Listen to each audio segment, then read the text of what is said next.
Hello, and welcome to Vanlife in NYC with Isaac. Let's go.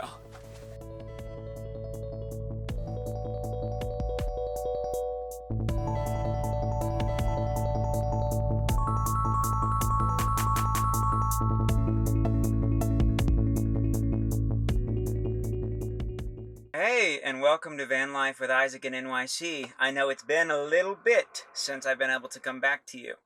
I'm using a different setup here, just trying something else out. And don't mind the road noise. I'm using my mic directly on the camera that I have as an attachment versus using my studio one, just because I wanted to make this short and sweet and I didn't have the time or the energy to set something else up.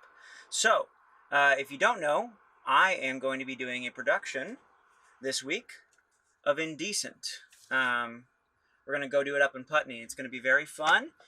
Me and some other actors have been doing this as like a passion project in terms of probably not getting paid.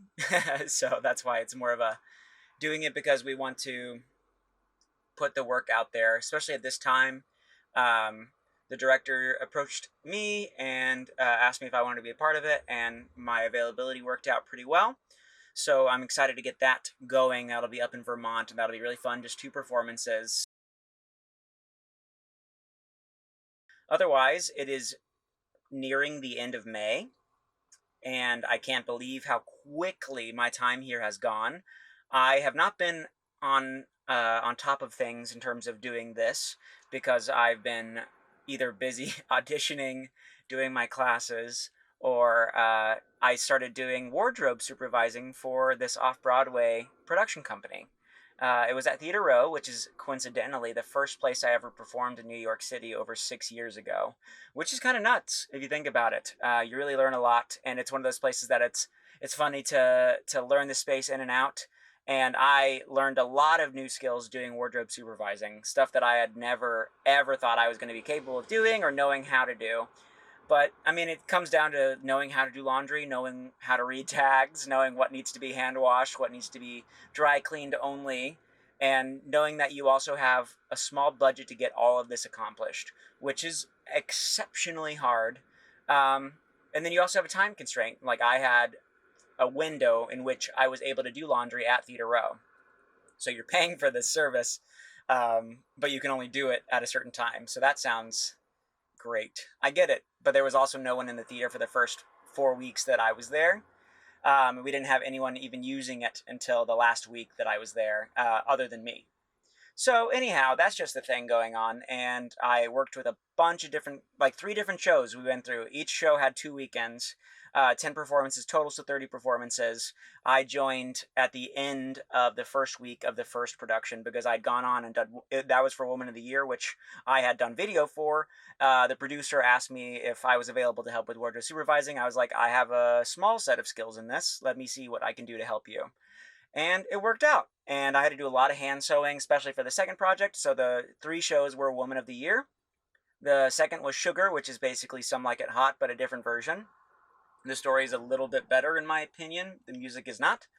And then the last one was Goodbye Girl, which was directed by David Zippel. And if you don't know who that is, please give him a look. He's done a bunch of shows. If you know City of Angels, that's one of his. He also did the lyrics for Bad Cinderella, however the thing goes, now that they're saying goodbye as well. But this was really cool because I got to work with Sierra Bogus, and we were supposed to work with Santino. He was with us for rehearsal, and then he left because he got sick with COVID. So Dan DeLuca was meant to be there for one performance only, and then stepped in for all 10 performances. So I got to hang out with him. And my personal favorite was Lena.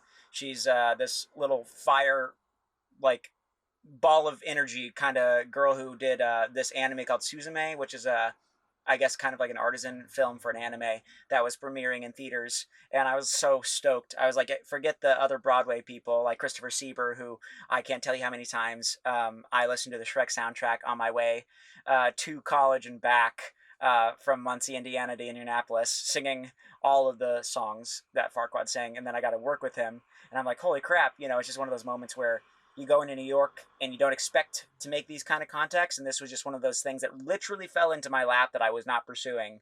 And I got to meet so many people that I am just hopeful to work with down the line, not including the entire like ensemble and casts of all the other shows.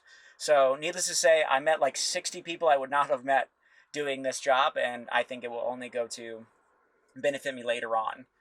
Anyhow, I'm surviving. I had my first moment with the van that was kind of sketchy, where some teens, because it's getting hot out now, were trying to climb on my van because I have a ladder back there that I'm going to take off or I'm going to cover up or something. And I had to scream, "Hey," really loud, and literally made the kids jump off of my ladder and slam into the car behind me.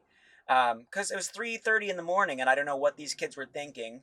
They like had trash on my vehicle, had stuck it into the crevices and stuff. Like, what is going on with people? Anyhow, that happened. This week I'm auditioning for Frozen, as well as I believe it's called like Woman from the North Country or something. Those are my two auditions while I'm also in tech, and then we drive to Putney. I believe on Friday. I'll have a day off on Thursday, and we'll do travel on Friday. Tech all day Saturday, and then performance Sunday and Monday, which is Memorial Day weekend. And originally I had plans to go home for the beginning of June, but now that's been postponed because I'm also doing a play festival coming up here in June, which is actually a product of my acting class, where a director came to my acting class, saw our final performances, and asked me individually if I wanted to be a part of that. So all of that is down the pike, and that takes up most of June, and then I will spend July 4th and such with my family, and I cannot wait to see my niece and nephew. And just working with like these 10 and 12-year-olds in the last production made me miss my niece and nephew so much, because I basically spent all my time there, because normally my wardrobe station was my own area, but the kids didn't have any place to go because they can't be with the adults for changing purposes. You don't get into it. So I gave them my section, and I just had a chair, and we just kind of spent most of the time together. But anyhow, I am so excited to see my niece and nephew this July, and it's just fun to have these random opportunities and doing these fun little things that are creatively fulfilling me. I haven't done a play since college, so I'm super stoked to get two things under my belt, both Indecent and this play that's is a new play called Mousetrap, and that should be really fun just to see how that goes. So if you're in the New York area and you are interested in seeing me in a play festival, that'll be this latter part of June, and I'll give more information about that later. Thank you so much. Quick update. I didn't want to keep it for too long. Let me know if you like this setup at all. Otherwise, I'll check you on the flip side. I gotta go find some water because I'm parched, and I've been cleaning my van and doing all the spring cleaning because I've been so busy. Let's do it. I'll see you soon. Thank you so much.